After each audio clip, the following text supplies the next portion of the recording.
Bom dia para toda a família Canção Nova, é isso aí. A evangelização não para aqui na Canção Nova, agora é hora de você ficar bem informado. Nós estamos ao vivo da capital paulista e você já vê aí imagens ao vivo da Vila Mariana. Olha só, hoje esfriou bastante aqui em São Paulo, dia com muitas nuvens, já teve garoa pela manhã e pode garoar à noite. A máxima por aqui hoje é de 23 graus. E daqui a pouco tem participação do Ronaldo da Silva, ele traz os detalhes da Assembleia Geral da CNBB. Esse ano os bispos participam de forma online. E lá de Brasília, a nossa equipe mostra as principais notícias desta manhã, como a CPI da Covid. Vamos ainda mostrar como está a ocupação de leitos para o tratamento de Covid aqui em São Paulo. O CN Notícias te deixa informado sobre também a violência no Haiti. Infelizmente, 5 padres e 2 freiras estão sequestrados. E nas notícias internacionais, os detalhes do funeral do príncipe Felipe. Mês de abril tem a campanha Abril Verde. Tire suas dúvidas sobre acidentes de trabalho. O que pode ser considerado acidente de trabalho e que medidas tanto empresas quanto funcionários precisam adotar para evitar esses acidentes? Vamos juntos até 10 da manhã e vamos para o intervalo com imagens de Salvador. Por lá, dia de sol entre nuvens, mas não chove, e os termômetros entre 24 e 31 graus. Agora 9 horas e 33 minutos.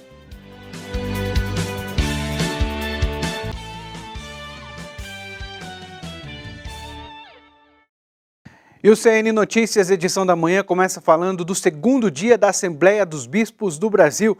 Vamos a Brasília conversar ao vivo com o Ronaldo da Silva. Ronaldo, bom dia.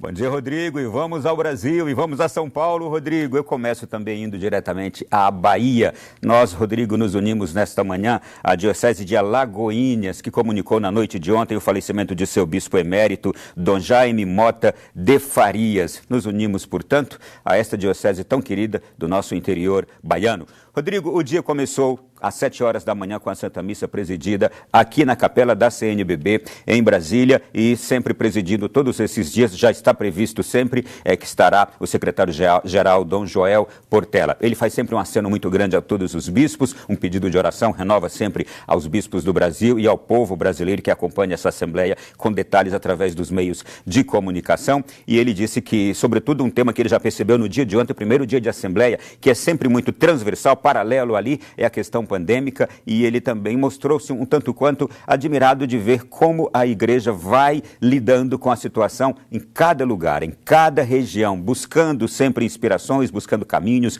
buscando saídas. Foi um dos destaques de sua homilia na manhã de hoje. Bom, os trabalhos já se iniciaram, tem começado pontualmente às 8 horas da manhã, pouco a pouco os bispos vão entrando ali na plataforma digital. Ontem eu conversei com um desses bispos, aliás, aí de São Paulo, de Santo Amaro, do José Negri. Ele disse assim: não, a gente percebeu um pouquinho só de estranheza no começo, depois já nos adaptamos. Então os bispos estão também pouco a pouco se sentindo muito à vontade nessa plataforma, embora tenham sempre o limite ali, a restrição da comunicação entre eles, e que gostariam, na verdade, disse também do José Negri, disse que para ele faz muita falta aquele contato, aquele encontro entre eles, bispos, fraterno, pessoal, que acontece uma vez por ano e que já há 2 anos não tem acontecido. Bom, a pauta de hoje aqui, Rodrigo, será muito ampla. Nós vamos ter já no começo da manhã, por exemplo, tratando de questões relativas ao Colégio Pio Brasileiro, que você tanto conhece, lá de Roma, onde padres brasileiros se hospedam e estudam ali em Roma. Também será falado sobre alguns apontamentos da comissão para a doutrina da fé, que está sempre com documentos, sempre com análises de temas importantes aqui na Igreja do Brasil. Nós teremos ainda a Semana Social Brasileira como foco. A Semana Social Brasileira terá como tema, Rodrigo, Mutirão pela Vida, por terra, teto e trabalho. Então ela será tratada na manhã de hoje, já também antecipadamente. Os bispos do Brasil, eles estarão trabalhando uma mensagem ao prefeito da congregação para os bispos, o cardeal Marc Ouellet, porque a Assembleia é dos bispos. Então eles também fazem sempre uma menção honrosa e um agradecimento àquele cardeal que o Papa escolhe para cuidar dos bispos no mundo inteiro. No caso, é o canadense Marc Ouellet, que lá em Roma é o prefeito dessa congregação. Ainda será feito um balanço, Rodrigo, sobre o Fundo Nacional de Solidariedade, sobre a campanha da fraternidade deste ano, e o secretário executivo de campanhas da CNBB, o padre Patrick Samuel Batista, ele abordará a campanha da fraternidade do ano que vem, temas, objetivos centrais. Então os bispos ainda, depois que tratarem dessa questão, darão mais detalhes ainda sobre esta Assembleia. Por enquanto, ainda está no âmbito interno. E para concluir, Dom Fernando Saburido, arcebispo de Olinda, Recife, ele fará uma abordagem e uma apresentação geral dos preparativos para o Congresso Eucarístico Nacional que acontecerá lá em Olinda, Recife, no ano de 2022. Foi adiado por causa da pandemia, mas os preparativos estão em andamento. De maneira geral, Rodrigo, esses temas serão tratados no dia de hoje. 13h tem coletiva de imprensa, inclusive o povo do Brasil inteiro pode entrar nas páginas digitais da CNBB, no YouTube da CNBB, e acompanhar a coletiva dos bispos ao vivo, viu, Rodrigo? Voltamos ao longo do dia com mais informações e à noite no Canção Nova Notícias, trazendo já um balanço de todo esse segundo dia de Assembleia Geral. Bom dia. Bom dia, obrigado, Ronaldo. Um bom trabalho para você e bom trabalho também para os nossos bispos de todo o país que participam de forma online dessa Assembleia. Os presidentes do Senado e da Câmara fizeram um apelo para o Brasil ser prioridade no recebimento de doses. Vamos a Brasília conversar com Otávio Martins para saber também das articulações para a abertura da CPI da Covid. O foco é a busca para ampliar as investigações. Bom dia, Otávio. Bom dia, Rodrigo. Bom dia a todos que nos assistem. É exatamente isso. Essa comissão aí parlamentar de inquérito ainda está sendo negociada e existe um ponto principal nessa negociação. Alguns senadores queriam incluir nas investigações estados e municípios. E o objetivo principal dessa CPI é a investigação de atos e omissões do governo federal. Alguns senadores queriam os estados e municípios, governadores e prefeitos dentro dessa investigação, mas por um impedimento legal, o regimento da Casa, o regimento do Senado, não permite que sejam investigados aí atos dos executivos locais, dos estados e municípios, pelo Senado Federal. Por esse impedimento local, uma nova CPI não será criada para investigar exclusivamente governadores e prefeitos. Mas o presidente do Senado, Rodrigo Pacheco, deve encontrar aí esse meio termo e incluir dentro da investigação inicial estados e municípios de uma maneira que o dinheiro enviado pela União, enviado pela Federação a estados e municípios para combater a pandemia, seja investigado. Então, dessa maneira, esses recursos enviados para o combate à pandemia a estados e municípios devem ser, sim, investigados por essa comissão que ainda vai ser formada no Senado Federal. Vamos agora falar sobre vacinas. O Ministério das Relações Exteriores, em negociações com a própria Pfizer e com os laboratórios fabricantes da vacina, conseguiu aí um reforço naquelas 100 milhões de doses que o Brasil já havia contratado da Pfizer. Vão chegar aí mais 800 mil doses dessa vacina no Brasil. Lembrando que essas 100 milhões de doses da Pfizer, elas vão chegar aí de maneira escalonada durante o ano. Então o Brasil conseguiu um reforço de 800 mil doses da vacina da Pfizer para o país. Vamos também, o presidente da Câmara, Arthur Lira, e do Senado, Rodrigo Pacheco, entraram em contato com a ONU para pedir também ajuda ao país, para que o Brasil seja aí prioridade no recebimento de doses de vacinas, por exemplo, do consórcio COVAX Facility. Os governadores também vão entrar aí nessas negociações e devem se reunir na próxima sexta-feira com a ONU para reforçar esse pedido para que o Brasil seja prioridade no recebimento de vacinas aí contra a Covid-19. Vamos agora atualizar os números da pandemia no país. Infelizmente, já morreram em decorrência da Covid-19 por aqui 354.617 pessoas. Os casos confirmados da doença são 13.517.808 casos confirmados de coronavírus ativos no país atualmente. O número de casos recuperados são 11.957.068 pessoas que conseguiram, então, vencer o coronavírus. O número de vacinados segue aumentando aí no decorrer de que essas doses chegam ao país e são distribuídas e aplicadas. Atualmente, o Brasil já aplicou pelo menos uma dose da vacina em 27.432.994 pessoas. Então, a gente espera que essas doses continuem chegando em grande quantidade, a produção no Brasil também aumente, para que cada vez mais consigamos vacinar mais pessoas. Voltamos com vocês. Obrigado, Otávio. E olha, o estado de São Paulo registrou uma diminuição das internações de Covid-19. Apesar dessa queda, um novo hospital de campanha deve ser inaugurado hoje na capital paulista. Vamos saber mais detalhes com a repórter Aline Mércio. Bom dia, Rodrigo, e a todos que nos acompanham no Canção Nova Notícias. O secretário de Saúde de São Paulo, Jean Gorenstein, informou que após o período do plano emergencial, que acabou agora no dia 11 de abril, São Paulo reduziu em 17,5% o número de internações em decorrência da Covid-19, incluindo aí pacientes de UTI e de enfermaria. Na prática, significa que 1.300 pessoas a menos estão internadas pela doença em todo o estado. E hoje à tarde inaugura aqui na região central de São Paulo o Hospital de Santa Cecília. É um hospital de campanha dos prometidos pelo governador João Dória no final de março. Esse hospital inicialmente terá 60 leitos, sendo 40 de enfermaria e 20 de UTI.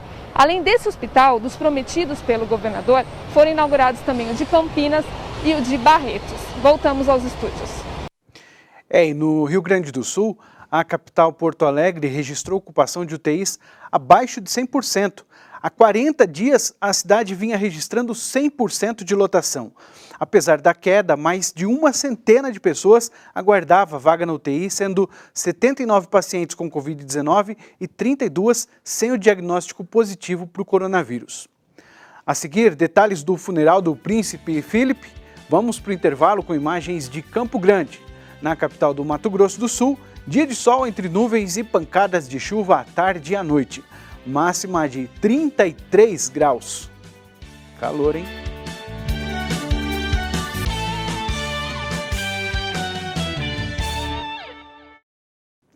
CN Notícias, edição da manhã está de volta. Agora falando de notícias internacionais, faltando 12 minutos para 10 da manhã. Protestos antirracistas nos Estados Unidos, destino de águas contaminadas de Fukushima e sequestro de religiosos no Haiti estão entre os destaques do noticiário internacional desta terça-feira. Nos Estados Unidos, morte de outro homem negro gera protestos. Este é o destaque do The New York Times, que afirma: oficial que atirou em um homem em Minnesota tinha a intenção de disparar o taser, diz o chefe de polícia. Daunt White, um homem de 20 anos, foi morto durante uma parada de trânsito no Brooklyn Center, no subúrbio de Minneapolis. A policial que atirou no Sr. White foi identificada como Kim Porter, que trabalha no departamento há 26 anos. Ela foi colocada sob licença administrativa. Entre seus destaques, o The Guardian afirma: Japão anuncia que vai despejar água contaminada no mar. Autoridades japonesas anunciaram que vão lançar mais de 1 tonelada de águas contaminadas da usina nuclear de Fukushima no mar. Grupos ambientalistas, pescadores e países vizinhos como a China condenam o plano. E o italiano Avvenire dá destaque ao sequestro de 7 religiosos católicos no Haiti. Entre os prisioneiros estão 5 padres e 2 freiras de nacionalidade francesa. Os sequestradores pedem $1 milhão pelo resgate.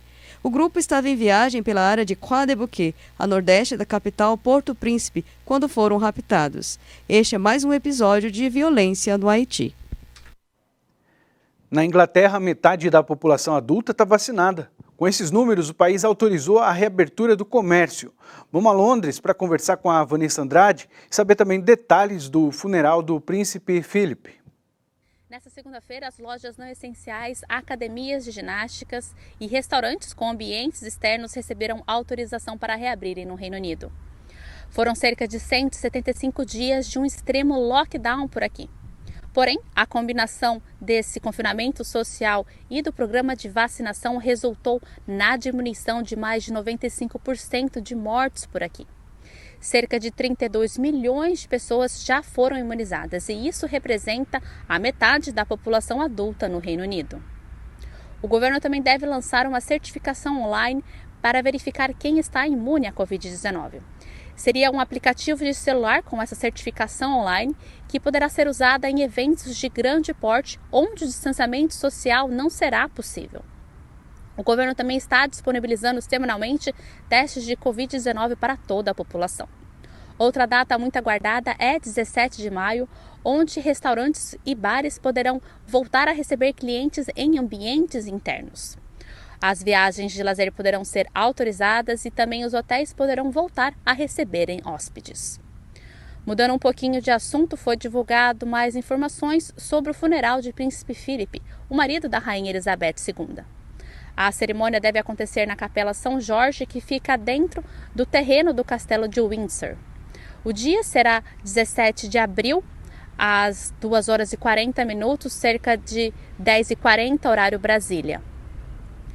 Somente poderá participar pessoas da família real e até 30 pessoas por causa das restrições da Covid-19 por aqui. Príncipe Willie, Príncipe Charles e Príncipe Harry devem caminhar atrás do caixão do Duque de Edimburgo e a rainha seguirá diretamente para a capela. Após a cerimônia, haverá uma salva de tiros em homenagem ao tempo de serviço militar do Duque. Vanessa Andrade, de Londres, para o Canção Nova Notícias. E a seguir, você tira dúvidas sobre segurança no trabalho. Saímos com imagens do Rio de Janeiro.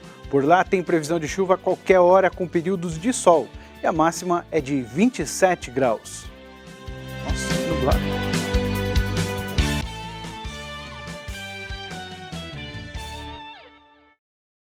Bom, no sul e no sudeste já deu para perceber que as temperaturas diminuíram, né? E uma nova frente fria chegou nessas regiões, provocando aumento de nuvens, chuva, ventos fortes e queda de temperatura. O paulistano e o fluminense já sentem uma mudança no tempo a partir de hoje. Veja a previsão do tempo. O sol predomina no Rio Grande do Sul, centro-oeste de Santa Catarina e sudoeste do Paraná. No sudeste, tempo seco na maior parte de Minas Gerais. Dia chuvoso no leste paulistano, no Rio de Janeiro e leste do Espírito Santo. No centro-oeste, pode chover de forma isolada na maior parte da região. Tempo firme no leste de Goiás. Chuva frequente no centro-norte do Amazonas, oeste do Pará, Roraima e litoral do Amapá. Nas demais áreas, sol e pancadas de chuva isoladas. No nordeste, sol na maior parte da Bahia. Muitas nuvens e chuva a qualquer hora no litoral do Ceará, Maranhão, Piauí, Rio Grande do Norte e oeste da Paraíba e de Pernambuco. O Brasil ocupa a 4ª posição no ranking mundial de acidentes de trabalho, atrás apenas de países como China, Índia e Indonésia. Neste mês, órgãos públicos e entidades que lidam com acidentes de trabalho realizam a campanha Abril Verde, uma forma de conscientizar sobre a importância da segurança e saúde dos trabalhadores brasileiros. O mês foi escolhido porque o dia 28 é dedicado à memória das vítimas de acidentes e doenças de trabalho. E a gente vai conversar agora com o engenheiro em segurança do trabalho, Rafael Garcia. Oi, Rafael, bom dia, bem-vindo ao Canção Nova Notícias. Bom, a gente divulgou esse ranking aí, né, que não é tão interessante, mas é a realidade do nosso país. Comece explicando para a gente, então, o que pode ser considerado acidente de trabalho e que medidas tanto empresas quanto funcionários precisam adotar para evitar esses acidentes e, quem sabe, o Brasil sair desse ranking, né? Bom dia, Rodrigo, tudo bem? Acidente do trabalho, para os números estatísticos, é tudo aquilo que leva a dano físico para a pessoa. Mas dentro da segurança do trabalho, a gente tem uma visão um pouco mais ampla disso, como sendo um acidente. Tudo aquilo que gera danos pessoais, uma lesão, uma torção, até um óbito, ou mesmo aquilo que gera perda material ou perda de tempo, é considerado acidente de trabalho quando a gente faz estudos para a prevenção dele. Mas na estatística que você disse, é só o que leva danos às pessoas. Certo. O Rafael, uma outra pergunta, e assim a gente já encerra, né? Acontecendo um acidente de trabalho, qual é o procedimento a seguir? O que o funcionário, o colaborador deve fazer? Ou o patrão também? O primeiro ponto é prestar os primeiros socorros para essa pessoa, para essa vítima, verificar a extensão desse acidente, se não pode agravar para outras pessoas, solicitar o atendimento médico e, na sequência, fazer o comunicado do acidente de trabalho, através da abertura da famosa CAT, que aí você comunica à Secretaria de Inspeção do Trabalho quanto a isso e depois fazer uma investigação para evitar que esse acidente aconteça com outras pessoas, com outros colaboradores. Perfeito, Rafael. Obrigado, um bom trabalho e um bom dia para você. Obrigado igualmente, Rodrigo. Tudo de bom. E assim a gente encerra esta edição do Canção Nova Notícias de hoje. Você fica na companhia da Canção Nova. Conheça também os cursos online da Canção Nova em São Paulo. Faça a sua inscrição no site saopaulo.cançãonova.com e acesse também as redes sociais @cançãonovasp. Tchau, tchau. Fique com Deus. Um ótimo dia para você.